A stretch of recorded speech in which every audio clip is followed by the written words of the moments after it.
أنا أضرب لك الآن مثلا من إخواننا السلفيين. أنا مثلك أقطع بأنه ليس إخوانيا، ولكنه منهجه إخواني وهو سلفي، ولا أعتقد إلا أنك تعرفه جيدا، وهو عبد الرحمن عبد الخالق.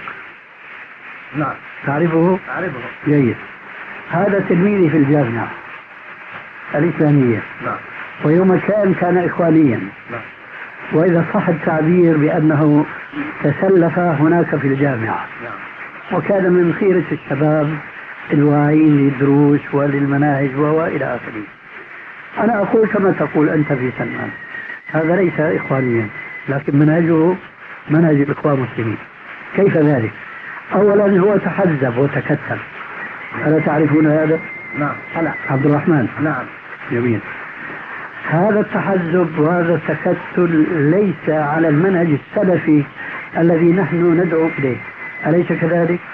طيب، إذا إن كان سلمان المبحوث عنه الآن في هذه الكلمة وفي غيرها نقول عنه إنه ليس إخوانيا ونحن صادقون، لكن ذلك لا يخرجه عن أن يكون منهجه منهجا إخوانيا.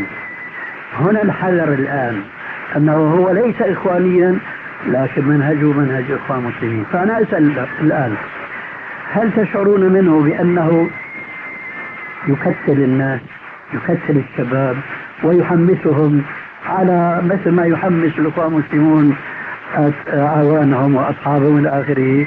قلت في الجلسة السابقة بأن منهج الإخوان كتل ثم ثقف ثم لا شيء، ما في إلا التكتل الأعمى، لا ثقافة ولا شيء، بدليل يكاد يمضي قرن من الزمان على الإخوان المسلمين في مختلف البلدان وهم على النظام العسكري مكان صاوح.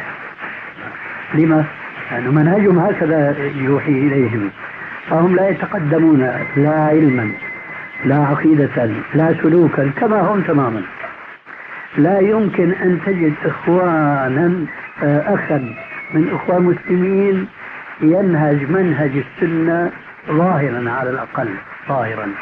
تجد أحدهم يتشبه بحسن البنا، يأخذ من لحيته ويجعلها كما يقول بعض الفقهاء الحنفية في كتب العناف كما يفعل الأعاجم أو المغاربة، فهم يهتمون بالاقتداء بحسن البنا ولا في بالهم الاقتداء بسيد الأنبياء عليه الصلاة والسلام. فالآن هل هناك شيء من هذا التكتل وهذا التجميل الشباب؟